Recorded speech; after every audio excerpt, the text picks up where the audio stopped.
تمثال أبو الهول وإتقان قدماء المصريين.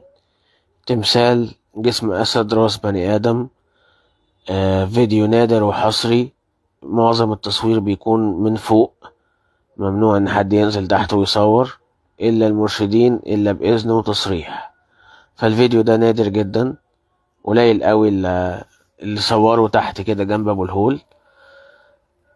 دي فتحة في مبنى كده جنب أبو الهول على طول، مش في أبو الهول نفسه. هنا بنبص على الجسم بتاع أبو الهول، الإيد والرجلين، وبنشوف الإتقان بتاع قدماء المصريين، والديل بتاعه واضح وبارز. يعني حاجة ممتازة، حاجة بتورينا عظمة حضارتنا وعظمة قدماء المصريين، وحاجة بتورينا الإتقان والفن بتاع الحضارة المصرية القديمة.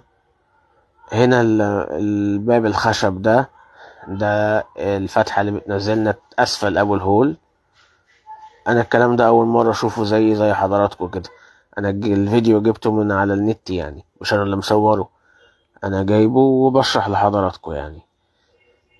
حاجة جميلة جدا جدا جدا.